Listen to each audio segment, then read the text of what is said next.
Hello and hi दोस्तों, स्वागत है आपका कुहू एस के क्लासेस में। आज मैं वीवीआई ऑब्जेक्टिव की बात करेंगे, सिर्फ वीवीआई ऑब्जेक्टिव की बात करेंगे इस चैप्टर में। चलते हैं लेकर फटाफट बिना कोई देरी करते हुए।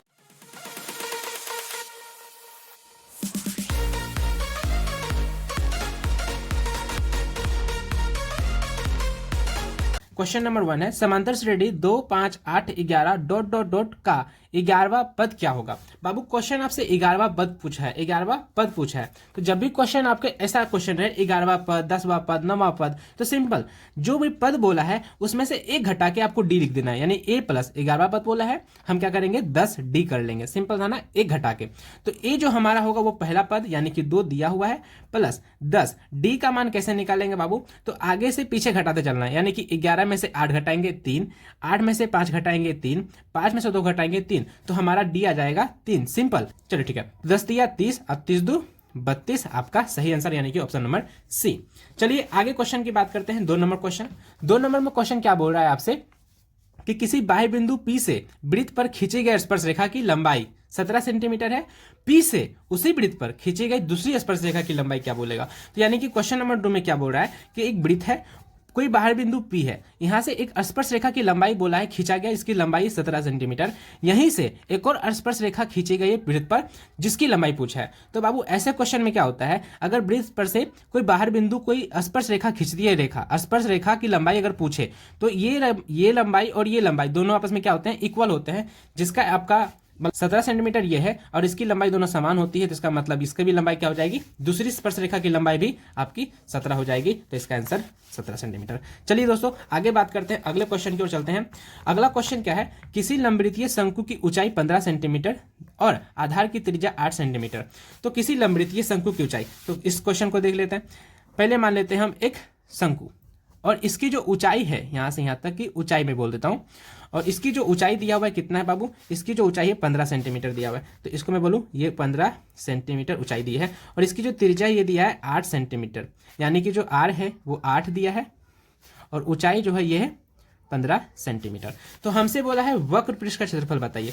तो पता है बाबू, शंकु का वक्र पृष्ठ क्षेत्रफल, बाबू आपको फॉर्मूला जो है ना बहुत अच्छे से याद रखिएगा, फॉर्मूला बहुत बार पूछा जाता है। शंकु का वक्र पृष्ठ का क्षेत्रफल, बाबू मेरे शब्दों पर मत जाइएगा, शब्द हम जल्दी जल्दी लिखते हैं तो गंदा लिख देते हैं, बाकी आप सिर्फ मेरे भाषा पर जाइए क्या बोल रहे हैं। तो पाई आर एल इसका फॉर्मूला होता है, इसके लिए मुझे एल निकालना बहुत जरूरी है। तो एल निकालने के लिए, यानी एल इसको बोलते हैं बाबू जी, जो लंबाई दिख रहा है ना इसको, यानी कुछ इस प्रकार से ये चित्र बन जाएगा, ये हमको निकालना है।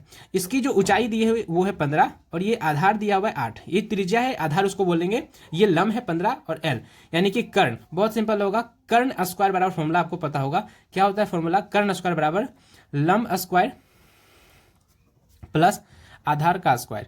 इस फॉर्मूला से आप आराम से निकाल सकते हैं, यानी कि कर्ण यानी कि एल, ठीक है ना। तो लंब स्क्वायर यानी कि 15 का स्क्वायर 225 प्लस 8 का स्क्वायर 64, दोनों को जोड़ देंगे तो कितना आ जाएगा 289 आ जाएगा। आप करके देख लीजिए, 6 2 8 5 9 और एल स्क्वायर, हमें तो एल निकालना था तो अंदर रूट चल जाएगा, स्क्वायर उधर जाएगा रूट में, 289 289 बाबू 17 का स्क्वायर होता है, ठीक है। आप लोग स्क्वायर भी अच्छे से ध्यान रखेंगे। तो 289 17 का स्क्वायर होता है, एल तो हमारा निकल गया। फॉर्मूला क्या होता है, पाई आर एल।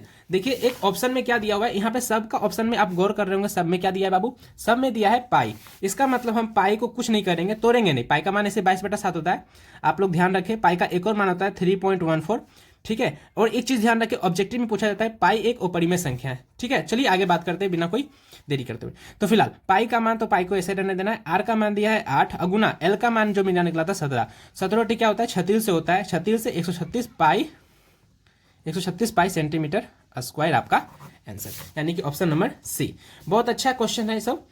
खैर आगे बात करते हैं बाबू, अच्छी प्रकार से फेंटी गई एक 52 पत्तियों की ताश की गड्डी में से एक पत्ता यादृश निकाला जाता है। यादृश बाबू बिना देखे हमको निकाल देना है। 52 की पत्ते होते हैं, बहुत सारे होते हैं पत्ते, उसमें से एक बिना देखे, एक पत्ता बिना देखे हमको निकालना है, उसको बोलते हैं यादृश। और इसमें हुकुम का इक्का होना चाहिए बाबू। जब हुकुम का इक्का की बात करते हैं वो सिर्फ एक पत्ता होता है, तो एक ही पत्ते होते हैं, इसका मतलब एक, जितना टोटल ताश होता है उसको लिखना है, यानी 52 पत्ते होते हैं टोटल, 1/52 आपका आंसर आ गया, सी नंबर ऑप्शन, ठीक है। तो चलते हैं अगला क्वेश्चन की ओर। अगला क्वेश्चन भी बहुत अच्छा है। अगला क्वेश्चन है आपका 5 नंबर, यहां तक तो हमने देख लिया 4 नंबर तक। अगले देखते हैं 5 नंबर का क्वेश्चन। 5 नंबर में क्या बोल रहा है, यदि सूर्य का उन्नयन कोण 60 डिग्री हो, बाबू ऐसे क्वेश्चन को ना आप मुंह जबानी भी बता सकते हैं, यानी कि बिना कॉपी कलम चलाए। तो कैसे? उन्नयन कोण क्या होता है? 60 डिग्री दिया है, यानी कि सूर्य का उन्नयन कोण। उन्नयन कोण क्या होता है बाबू? नीचे से ऊपर देखने वाले को बोलते हैं, ठीक है। तो सूरज ऊपर है, अब नीचे से ऊपर देख रहे हैं, उन्नयन कोण उसी को बोलते हैं। जब भी उन्नयन कोण बनता है तो सीधा ऐसी रेखा बनती है। हालांकि इसमें बोला भी गया है एक मीनार है और उसकी जो छाया है, मीनार की ये जो छाया है ये दिया हुआ है। मीनार की छाया कितना है? मीनार की, इसको बोलते हैं मीनार, और इसकी जो छाया है वो दिया है 30 मीटर। 30 मीटर ही ना, कंफर्म कर ले, 30 मीटर। उसके बाद हमसे बोला है मीनार की ऊंचाई ज्ञात करें। हालांकि उन्नयन कोण दिया है 60 डिग्री।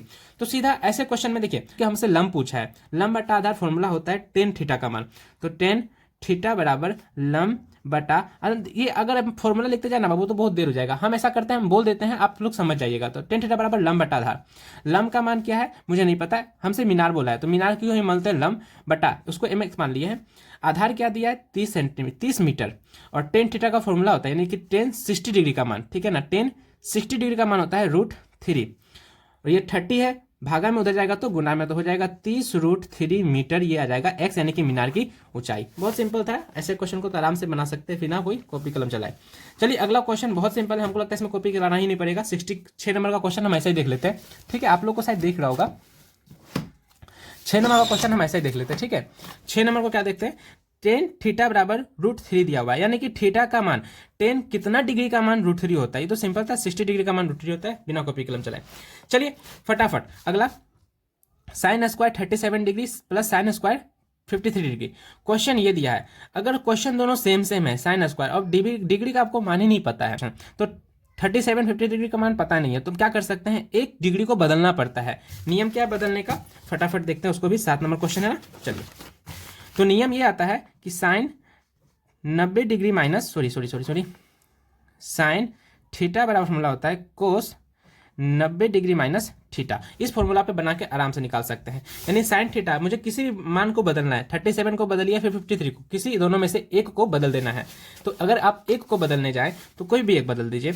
हम बदल देते हैं 37 डिग्री को, तो 37 डिग्री यानी कि निकाल देता हूँ, तो कोस साइन 37 डिग्री बराबर, 37 डिग्री बराबर क्या हो जाएगा? साइन 37 डिग्री बराबर कोस 90 डिग्री माइनस 37 डिग्री। घटा दीजिए, कितना जाएगा? कोस घटाएंगे तो कितना जाएगा? 53 डिग्री से आसपास आएगा। हाँ 53 डिग्री आपका आंसर है, यानी जहाँ 37 है वहाँ पे 53 कर देना है। तो इसको मैंने बदला था ना, तो ये हो जाएगा आपका कोस स्क्वायर 50 डिग्री। तो फॉर्मूला होता है cos square theta plus sine square theta बराबर 1। हालांकि आंसर 1 है, sine square theta plus cos square theta उल्टा पुल्टा कर सकते हैं, प्लस में चलेगा। तो आपका आंसर 1 आ चुका है, ठीक है। चलिए अगले क्वेश्चन की ओर बढ़ते हैं। 8 नंबर बाबू, 8 नंबर जो क्वेश्चन हमें लग रहा है, ये तो क्वेश्चन मुझे लग रहा है कि आपका सिर्फ फॉर्मूला ही है। इसका क्षेत्रफल क्या है? यानी कि एक समबाहु त्रिभुज दिया है, भुजा ए दिया है, इसका क्षेत्रफल आपसे पूछा है। तो सीधा एक फॉर्मूला इसका आता है √3/4 गुना भुजा स्क्वायर, जो कि ऑप्शन नंबर मुझे बी में दिख रहा है, ठीक है। आप लोग को फॉर्मूला थोड़ा बहुत याद रखना ही चाहिए, 10th में बाबू इतना तो याद रखना ही होगा। खैर, तो इसका फॉर्मूला हो गया √3/4 गुना भुजा स्क्वायर। क्वेश्चन नंबर 9 पे चलते हैं। अगला क्वेश्चन नंबर 9 क्या बोल रहा है कि बहुपद 10x माइनस 25 शून्य क्या होगा? ऐसे क्वेश्चन को भी आराम से बिना कॉपी कलम चलाए बना सकते हैं बाबू। माइनस उधर जाएगा प्लस में 25 और ये गुना में उधर जाएगा भागा में, तो सीधा इसका आंसर क्या आ जाएगा? 10x माइनस 25, और ये बराबर 0 होता है। शून्य बराबर निकालने के लिए बराबर 0 लिखना पड़ता है। तो 10x बराबर आ जाएगा 25, x इक्वल टू, ये 10 गुना में उधर जाएगा तो भाग में आ जाएगा 10, 55 25 15 10, यानी कि 5/2 आंसर ऑप्शन नंबर ए, ठीक है। हम तो ऐसे ही बोले थे, सीधा गुना है उधर भागा कर लो, 25 प्लस में कर देगा तो 25/10 आ जाएगा, 55 25 15 10, सीधा आंसर आपका आ जाएगा। तो ये 9 नंबर क्वेश्चन डील हो गया। आगे बात करते हैं 10 नंबर पे। क्लियर होगा बच्चों? दिक्कत होगा तो आप रिवाइंड कर लीजिएगा, ठीक है, वीडियो को रिवाइंड करके देख लीजिए। अगला क्वेश्चन बोला है घात क्या है? बाबू सिंपल, अगर घात आपसे पूछा, जब भी आपसे बोले घात, तो सीधा हाईएस्ट पावर देख लीजिए। जो हाईएस्ट होगा पावर वही आपकी घात होगी, ठीक है ना। हाईएस्ट पावर देखना है, इसमें पावर की संख्या देखना है। इसमें पावर की संख्या 0, इसमें 1, इसमें 2, तो हाईएस्ट पावर क्या है आपका? 2, तो ऑप्शन नंबर 2 ऑप्शन सही है, बी नंबर ऑप्शन। खैर आगे नंबर बात करते हैं 11 नंबर। यदि समांतर श्रेणी का nवां पद, देखिए इस प्रकार का क्वेश्चन ना पूछा था, हो सकता है इस प्रकार का मॉडल पेपर में अभी आया है, तो ये क्वेश्चन अब की बार आ जाए देखने को, तो इस क्वेश्चन को अच्छे से देखिएगा, ठीक है ना। इसको हम थोड़ा अच्छे से बताते हैं। क्या है? 11 नंबर क्वेश्चन, ठीक है। तो चलिए 11 नंबर क्वेश्चन को देखते हैं। पहले क्या बोला है? nवां पद 5 - 3n दिया है, यानी मैं लिख देता हूँ, nवां जो पद है आपका वो 5 - 3n दिया हुआ है, ठीक है बच्चों, देख रहा होगा आपको। तो एनवा पद दिया, यानी कि मैं बोलूं अगर पहला पद होता यानी A1 होता तो क्या होता 5 माइनस जो n है वो उसका मान 1 हो जाएगा 3 इंटू 1। तो A1 बराबर क्या आ जाएगा 5 माइनस 3, 3 एकम 3, 5 में से 3 गया तो 2, ये A1 का मान आ गया। यानी A1 बोल लो या फिर T1 बोल लो, दोनों सेम ही होता है बाबू, ठीक है।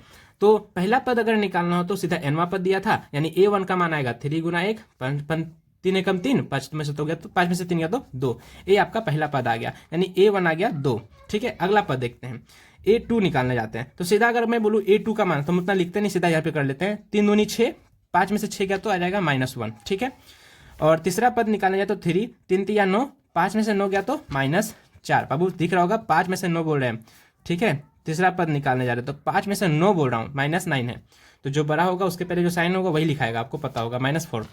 तो इस प्रकार से 3 तो पद निकाल लिए, मुझे डी निकालने बोला गया था, ठीक है। तो डी निकालने के लिए तरीका पता ही होगा, पीछे से आगे घटाते जाना है, ठीक है। तो -4 में से -1 घटाना है, -4 में से -1 घटाना है बाबू। तो घटाने के लिए घटाने के लिए क्या करना पड़ेगा, -4 में से -1 घटाना होगा, तो माइनस माइनस प्लस हो जाएगा, माइनस माइनस प्लस 1 चल जाएगा, तो -3 आपका आंसर आ जाएगा। हालांकि इसको भी आप देख सकते हैं, तो -1 में से +2 घटाना है मुझे, ठीक है। तो प्लस माइनस माइनस -1 -2 -3 इसका आंसर। अगर है एपी में कोई संख्या तभी होता है जब इसका डी सेम होता है, यानी कि डी देखिए -3 आया, इसका भी डी मेरा -3 आया, ठीक है। डी बराबर फॉर्मूला होता है T4 - T3 बराबर T3 - T2 बराबर T2 - T1। इस प्रकार से फॉर्मूला पे आपको बैठा देना है। अगर डी सेम है तो आपका एपी में होगा। ये क्वेश्चन भी ऑब्जेक्टिव में पूछता है, ध्यान रखें, अगर मिलेगा तो बना देंगे, ठीक है। तो डी सेम होगा तो एपी में है, डी सेम नहीं होगा तो एपी में नहीं है। 4 ऑप्शन देके एक क्वेश्चन पूछा जाता है इस समय। 11 नंबर क्वेश्चन में तो 11 नंबर क्वेश्चन में तो बहुत टाइम लगा लिए। अब चलते हैं सीधा 12 नंबर क्वेश्चन की ओर, ठीक है। 12 नंबर क्वेश्चन देखते हैं सही से। 12 नंबर क्वेश्चन क्या है, 2 शंकु का आयतन का अनुपात दिया है बाबू, 2 शंकुओं के आयतन का अनुपात, यानी कि आयतन का अनुपात दिया है 1/3 पाई आर स्क्वायर एच। एक शंकु अलग अलग है, आयतन इसका अलग अलग है, तो हम आर की मान भी अलग अलग रखते हैं, ठीक है। ये 12 नंबर क्वेश्चन हो गया आपका, 1/3 पाई आर स्क्वायर एच, ठीक है। एच का भी मान अलग अलग है तो इसको बड़ी एच मान लेते हैं, ठीक है। अब आगे बात करते हैं। तो इसका मान तो दिया है आपका कितना 4 अनुपात, इसका मान आ गया 5, ठीक है। अब आगे बात करते हैं। तो अनुपात में जब भी होता है बाबू सेम चीज कट जाती है, ये भी कट जाएगा, लेकिन आर का मान सेम नहीं है, एच का मान सेम इसलिए नहीं कट रहा है। आर स्क्वायर का अनुपात दिया है 4 और ये आर स्क्वायर का मतलब दिया है 5। तो यहाँ पे आर स्क्वायर जो मान है वो दिया हुआ है। आर स्क्वायर का मान देखिए, आपका आर का मान दिया होगा वो है 2:3, 2:3, यानी कि 2 का स्क्वायर करेंगे तो 4 आ जाएगा, ये 4h इंटू ये आ जाएगा 3, ये अनुपात है 3 तिया 9, इसका अनुपात, इसका मान दिया है 3 तिया 9h, यानी कि 4 और इधर 5। तो ये क्या होगा बाबू कि ये इतना बराबर, मतलब बोलो 4h बराबर 4 है बटा 9h बराबर 5 है, ठीक है। तो ये 4 से 4 कैंसिल आउट, यानी कि h का जो मान आपका आ जाएगा वह है 1, और ये 9/5, h का बराबर इधर आ जाएगा 5/9। आपको पता होगा अनुपात को बटा बोलते हैं, इसलिए हम बराबर करके लिख दे, ये नीचे से चल जाएगा ऊपर, यानी कि h का जो मान आएगा 9, बड़ी छोटी h का मान 9, बड़ी h का मान आ जाएगा 5, इसी को अनुपात में लिख देंगे, h अनुपात बड़ी h, यानी कि 9:5। कोई क्वेश्चन होगा आंसर मतलब बन जाएगा आपको 5 नंबर सी नंबर ऑप्शन सही है आपका। आई होप क्लियर हो गया होगा आपको कैसे कैसे बनाया है। आर का मान दिया हुआ था इसलिए हम लिख दिए थे पहले से ही। चलिए अगला क्वेश्चन पे बात करते हैं। आप लोग को दिक्कत होगा तो रिवाइंड करके देख लीजिएगा, ठीक है ना। और कोई दिक्कत हो तो कमेंट कर दीजिए आप कि हाँ ये क्वेश्चन समझ में नहीं आया, फिर से उसका वीडियो बना दूंगा, ठीक। आगे बात करते हैं 13 नंबर क्वेश्चन की बात। क्या बोला है, निम्नलिखित में से किसका दशमलव प्रसार शांत है बाबू। अगर क्वेश्चन ऐसा रहे शांत वाला क्वेश्चन, ठीक है ना, क्या बोला है आपसे, शांत हो। तो शांत होने का ट्रिक ये है कि जो हर है आपका, ये जो हर होगा बेस नीचे का हर, हमेशा 2 और 5 के टर्म में देखिएगा हमेशा। अभी मैं 4 को ऑप्शन है, चारों को लेकर चलता हूं। पहला ऑप्शन देखिए 2/15, तो मैं बोलूँ 2/15, 15 को अगर आप तोड़ते हैं तो क्या टूटेगा, 3 गुना 5 में टूटेगा। 5 तो आ रहा है पर 3 हमें नहीं आना चाहिए, हम बोले 2 और 5 के टर्म में होना चाहिए। या तो 2 अकेला आ जाए नीचे में, सेम बेस में आपका 2 अकेला होना चाहिए या 5 अकेला होना चाहिए। अगर अच्छा लगे तो दोनों आ जाए तो बेहतर होगा, समझे। 2 और 5 सेम, लेकिन मुझे 3 नहीं चाहिए। 3 अगर रहेगा तो इसको बोलेंगे आसान, ठीक। अगले क्वेश्चन की ओर चलते हैं। 11 मतलब अगले ऑप्शन की ओर 11/160। 160 को तोड़िए, कैसे टूटेगा। मैं तोड़ूंगा 80 गुना 2 हो गया 160, इसको मैं तोड़ सकता हूँ 20 चौंगे 80 और गुना 2, और इसको तोड़ूंगा तो 5 गुना 4 गुना 4 गुना 2 हो गया। अब 4 को पता ही होगा 2 के टर्म में आएगा, जो 2 के टर्म में आ जाएगा, 5 भी आ गया, 2 भी आ गया, और कोई नहीं है, तो यानी 5 और 2 दोनों आ गया, तो मेरे लिए और बेस्ट टर्म बेस्ट होगा, ये आपका ऑप्शन नंबर बी सही है। कौन बोला था? दशमलव प्रसार शांत है, दशमलव प्रसार शांत किसका होगा? ऑप्शन नंबर बी का। चलिए इधर समझने के लिए हम सी को भी देख लेते हैं, ऑप्शन को अच्छे से समझ में आ जाएगा। साइड को तोड़िए, कैसे तोड़ सकते हैं? नीचे वाला पर ही ध्यान रखिएगा बाबू, अगर ये दोनों कटता है तो काट लेंगे पहले ही, ठीक है ना। तो देखिए साइड को तोड़ सकते हैं क्या? हाँ, 20 दिया साइड, देखिए 3 आ गया, 3 मुझे चाहिए था नहीं, तो ये ऑप्शन गलत, ये आपका अशांत होगा, 3 मुझे चाहिए ही नहीं। 35 की बात करें तो ये देखिए आपको डी नंबर ऑप्शन में दिख रहा होगा 35, यानी कि है आपका 6/35। तो 6/35 में क्या होगा? देखिए 35 को तोड़ेंगे तो क्या आ जाएगा आपका? 7 पंजे 35, 5 तो आया, पर 7 क्यों आया? मुझे 7 नहीं चाहिए था, मुझे चाहिए था 5 के साथ 2, अगर आए तो बेहतर है, नहीं आए तो सिर्फ 5 होता, अगर 35 की जगह 25 होता ना तो 5, तब ये शांत हो जाता, समझे? आइए क्लियर हो गया होगा। अगले क्वेश्चन की ओर चलते हैं बाबू। 14 नंबर क्वेश्चन बोला है Q एक धनात्मक पूर्णांक है तो निम्नलिखित में कौन सा धनात्मक विषम पूर्णांक नहीं है? Q एक धनात्मक पूर्णांक है और कौन धनात्मक विषम पूर्णांक नहीं है? विषम पूर्णांक मेरा नहीं है। अच्छा से क्या बोला है? यदि Q एक धनात्मक पूर्णांक है तो निम्नलिखित में से कौन सा धनात्मक विषम पूर्णांक नहीं है? अगर विषम पूर्णांक नहीं, इसका मतलब सम होना चाहिए। मैं Q का धनात्मक पूर्णांक बोला है ना, Q एक धनात्मक पूर्णांक है, तो Q को मान लेता हूँ Q बराबर 1। आप कुछ भी मान सकते हैं, 1 2 3 4। ऑप्शन नंबर ए में देखिए 8Q + 1, ठीक है। Q का मान मेरा क्या था? 1 था, तो Q का मान मैं रखता हूँ तो 8, Q का मान तो मेरा 1 था +1, 8 एकम 8 1 9। क्या ये सम है? नहीं, विषम है ये, तो बोला विषम नहीं होना चाहिए, इसका मतलब सम होना चाहिए, तो सम तो नहीं है ये। बी नंबर ऑप्शन में देख लीजिए 8Q + 4, 8Q + 4, तो 8Q, Q का मान क्या रखा है मैंने? 1 + 4, 8 एकम 8 8 4 12, 12 सम संख्या है बाबू, बी आपका ऑप्शन में बी सही होगा, ठीक है। बाकी आप करके देख लीजिए। आगे क्वेश्चन की बात करते हैं 15 नंबर क्वेश्चन के बारे में। 15 नंबर क्वेश्चन देखते हैं, क्या बोला है? यदि किसी पहिए की त्रिज्या 35/44 मीटर है तो 2 चक्कर में तय की गई दूरी। चलिए देखते हैं। अगर क्वेश्चन क्या बोला है बाबू आपसे कि यदि कोई पहिए की त्रिज्या दिया हुआ है 35, त्रिज्या क्या दिया है पहले लिख लेते हैं। त्रिज्या दिया है आपका 35/44 मीटर, आपको दिख रहा होगा यहाँ पे देखिए 35/44 मीटर त्रिज्या दे रखा है, तो हमें 2 चक्कर में तय की गई दूरी। तो बाबू इतना तो समझ में आता होगा, पहिया है आपका, ठीक है। पहिया अगर ये एक चक्कर मारता है, ये अगर मैं इसको एक डंडा, एक समझने के लिए बोल रहा हूँ कि इसको मैं डंडा लग देता हूँ और इसको मैं एक चक्कर लगाता हूँ, ऐसे करके एक राउंड मरवाता हूँ, तो एक राउंड मरवाऊंगा तो जब इसके पेंट कर दिया जाता है, सीधा सी बात बोलो, पेंट करके एक चक्कर लगा लेते हैं, तो जब ये एक चक्कर मारेगा ना, ठीक है, तो हालांकि इसमें बोली इसकी लंबाई वृत्त की परिधि के बराबर होगा। एक चक्कर यानी कि वृत्त की परिधि, इसकी दूरी हो जाएगी, यानी एक चक्कर जो वृत्त की परिधि होगी, वृत्त की परिधि बराबर होगी इसकी दूरी, समझे? एक चक्कर में 2 चक्कर बोला है तो एक चक्कर और मरवा देंगे, फिर 2 से गुना कर लेंगे, सिंपल। चलिए देखते हैं, पहले आर निकाल लेते हैं, इसकी वृत्त की परिधि निकालेंगे, ठीक है। तो आर दिया हुआ है 7/35 कट रहा है, तो नहीं सॉरी 5 से नहीं कटेगा, नहीं कटेगा, तो 35/44 आपका क्या हो जाएगा? आर। तो हम सीधा निकाल रहे हैं वृत्त की परिधि। वृत्त की परिधि का फॉर्मूला होता है बाबू 2πr। पाई का मान 22/7 रखना है आपको, गुना 35/44, ठीक है। काटिए, 22 दूनी 44 कट जाएगा, 7 पंजे 35, 2 से 2 कैंसिल आउट, यानी कि 5 आपका आ गया। ये 5 सेंटीमीटर ही है वृत्त की परिधि, समझे? यानी कि एक चक्कर मारने में 5 सेंटीमीटर जाएगा, 2 चक्कर में 10 सेंटीमीटर जाएगा। तो आगे क्या क्वेश्चन में बोला है बाबू? ओ सॉरी, मीटर में है ना, सॉरी हम सेंटीमीटर मान रहे हैं बाबू, तो ये भी मीटर में आंसर आएगा, सॉरी। हाँ, तो मीटर में 10 मीटर आंसर होगा आपका। 2 चक्कर में कितना दूर जाएगा? 10 मीटर जाएगा, ऑप्शन नंबर ऐसे ही है। समझ में आया बाबू? क्लियर होगा? चलिए अगले क्वेश्चन की बात करते हैं। Question number 6 16।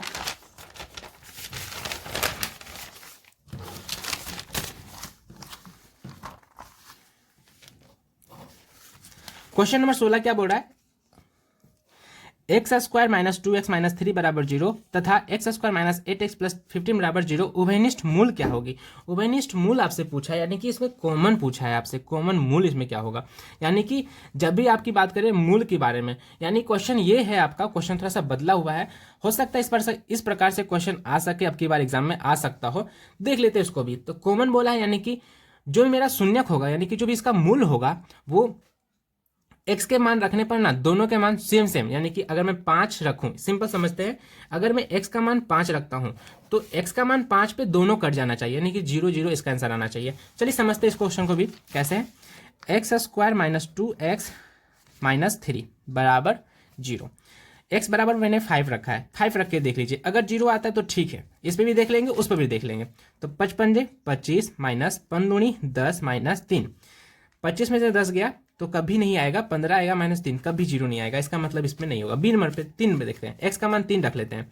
तो 3 क्या करेंगे, तो 3 तिया 9 माइनस 3 दूनी 6 माइनस 3, तो 3 में से 9 में से 6 गया तो 3, 3 में से 3 गया, यानी कि 0 इसमें आ गया है। अब इसी मान को इसमें रखते हैं, पुट करके देखते हैं क्या इसमें 0 आता है। अगर आ गया तो ऑप्शन नंबर बी सही होगा आपका, ठीक है।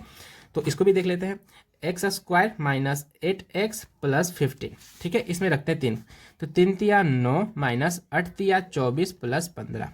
चलिए देखते हैं, घटा के 9 में से 24 गया तो आ जाएगा 15, बिल्कुल सही है, माइनस 15 आएगा और प्लस 15 कट जाएंगे 0 आपके। अगर ये 0 आ गया तो ऑप्शन नंबर बी सही है। उभयनिष्ठ बोला था ना, यानी कि दोनों में से सेम कॉमन आना चाहिए, मूल दोनों में से कॉमन, तो यानी कि 3 जो है दोनों में कॉमन आ जाएंगे, समझे।